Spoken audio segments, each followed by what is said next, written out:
He's a graduate of Butler High School, earned a bachelor's and master's degree in psychology from Augusta College, and holds a master's degree in information systems from George Mason University.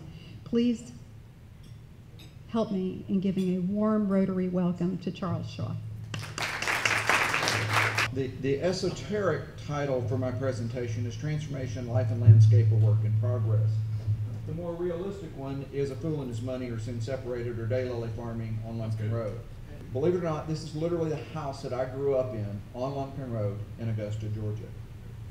You kind of see the makings of the office behind us. It was a shack at that point. We had a pickup truck. No self-respectable farmer can farm without a pickup truck, but we really needed a red pickup truck, so we've advanced to that.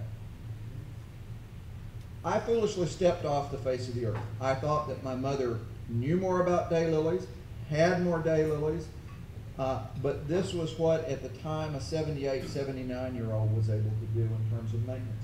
It's not me fussing about her at all. It's actually to her credit that she was able to maintain it, but it kind of gives you a perspective on the transition of where we are at and where we have come to at this point. This is where we started. I mean, nothing but grass. I mean, absolutely nothing. We affectionately referred to this as the shack for the longest time because, not being pejorative, it was owned by two gay black guys who tried to burn it down. They were inept at everything they did. They couldn't even burn it down successfully. So we've gone through, it's actually known as an office at this point because it's actually habitable. I was very compulsive when I first started, laid out things precisely. You know, after a while though, you got really aggressive. Mama likes to have her picture taken. There she is again, you know. And this is probably one of Deborah's few accomplishments in the garden, was helping us cut with our flowers. Deborah will acknowledge that she does not work in the garden. These are our first plants in the ground commercially in July of 2002. And that was us with some more getting ready to go. You can see nut sedge kind of in there. Folks, if you've ever dealt with nut sedge, if you've had it once, you're going to deal with it forever. I promise you. That was where we were going to go next, and you'll see where we went. Again, the shot of the bricks. When the house behind us was foreclosed on by the two guys that tried to burn it down and were inept, this brick wall had been there my entire life. They decided to take vengeance on the brick wall and they knocked it down. And again, like I say, there are literally as many bricks under a fence as there are on top of it. I had more time than money. I still have more time than money. I'm frugal, I'm cheap. So those bricks got used in various places around the garden. Sod makes an instantaneous change to things. It also is one of those things looking back that I probably would not have done like I did, but we put 10 pallets of sod into the garden, and I mean, instantaneously you go from dirt to carpet. It's just absolutely gorgeous. This is a very tolerant woman and a foolish man with well over 1,000 daylilies in the back of a pickup truck at one time. And we did this on multiple occasions. I say we like I have a mouse in my pocket. It was actually we as me. That's those plants in the ground literally about a day or so later. I am a little bit anal. As Kathy said, I'm a retired Army major, information systems degree, etc. Very structured. And you wouldn't think you'd have to be structured to run a garden, but you actually do, because there's just as much paperwork as there is physical work associated with a business. And you get a feel for a little bit of that towards the end. When we got ready to plant out the last section of the garden, I knew exactly how many plants would fit 18 inches on center spaced into those beds, 254. That's that same place where you saw the bricks. That's those plants now in the ground getting ready to go. Max Hicks, now retired, I used to refer to as the water god. I had applied for permits to water to get these plants established. And he finally wrote to me and he says, hey, if you tell me that you're not going to do a commercial garden, then I'll give you the permit, but otherwise I can't. It's like, look at the logo, look at where I'm coming from. Yes, it is a commercial garden, that's what I'm going to do. So he forced me into rezoning, and that's kind of one of the pictures that I took to the zoning board. George Patty said, well, we're going to recommend against you, or at least I am, because of policy, but trust me, it'll get done. Well, I'm kind of a trust and verify guy because I went to members of the commission prior to the meeting, and we did in fact get zoned for approval. This is where we went next. We were able to buy a property next door. It belonged to an aunt and uncle, passed to the cousins, horrible state of repair. When you come to the garden, and I expect you to, kind of an incentive is I've got 5,000 erroneously or incorrectly printed tags, and if you bring one of those back to me, I'll give you a 10% discount. But when you come, pay attention to that pecan tree and how it looks now. But that's that area, the second area getting ready to be planted. 1,000 daylilies in the Packard pickup truck, again, you know, and that's them in the ground literally a day or so later. And when you start to plant like that, it's literally shovel in the ground, plant. Bad things happen to good people. This is my now 83-year-old mother. I am convinced that I'm where I'm supposed to be. She's tried to die on us twice. She's on her second lease of having should have died well over a year ago again.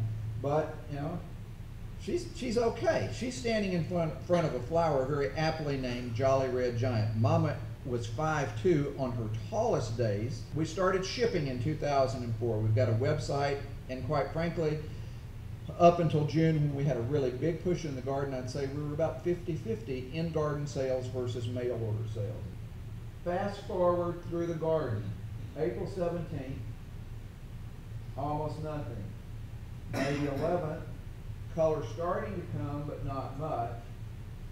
And the 28th, just in a matter of about a month, the transformation that takes place. It is truly amazing. I must not be living right because in June of 2003, no, actually I take that back. This was my first daylily show where I went with an antique beer case with water bottles thrown in it. This is what we look like in June. That's Lumpkin Road. If you want to know how close we are to Lumpkin Road, that's me on top of the house. I'm not the smartest guy in the world, so I'll climb up on top of the house to take pictures. That's 4-lane Lumpkin Road right there. That's how close we are to Lumpkin Road. The tree breaking was not a bad thing. It let more light in, more flowers to grow.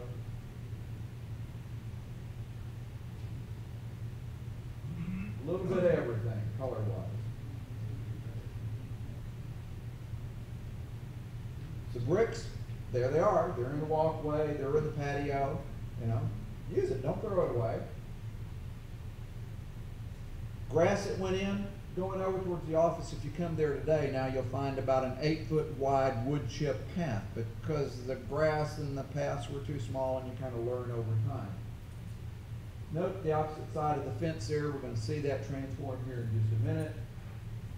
Flying along, again, my mother's level of maintenance and what she was able to do, the way things look now. Just a wee bit different, I think. And again, not a criticism of my mother, but just a reflection on how much transformation has in fact taken place. That was from the top of the garage, not from the top of the house. Nothing does a daylily farmer's heart any better than to see people actively in the garden, and I use the term farmer literally. We are registered with the U.S. Department of Agriculture as a farm. I have a farm entity number. Go figure. That was the original area. Actually, the original area is outlined in yellow. The red is an additional area. We've managed to put together over 2 contiguous acres over time. Some would say luck. I would say personally God's providence. He is smiling on us in terms of what we have done. That's what it looked like July of 2004. Not only did they try and burn it down, but every bit of trash, every beer bottle that they ever had went over the fence into this area. So it was really quite entertaining as we went through. Track hoe, bulldozer, in a matter of a few days, it was amazing. I like Ben Barefoot. This is his rig. He came in and thought it was going to be easy. We actually spent more time untangling 3/4-inch water line, which was out in the field, than he did tilling. But one of the things that he did to me was really mean. I had a sprayer, and you'll see it again in a little bit, or you'll see it in a little bit, and I'll tell you about it then. Again, that's what it looked like.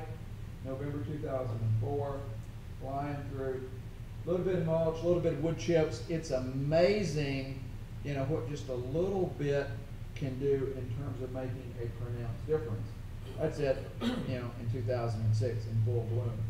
From that, to that, to that, to that. Come see us, come buy flowers, and help get us back in the black so that maybe this is the year that we actually break even. As you drive down Lumpkin Road, you saw it on one of the earlier sites, you'll see our little bitty sign. Turn onto Lumpkin Road and you can see our sign that's been edited. We started out at 300 varieties. We changed it to 600 plus, 800 plus. The last time I edited this sign, I decided it's going to be the last time I edit this blessed thing because it's on the magnets on the truck and everything else, is we're going to do 999 plus varieties, and we're, like I say, almost up to 1,200 at this point. Come see us. And that's it. Thank you.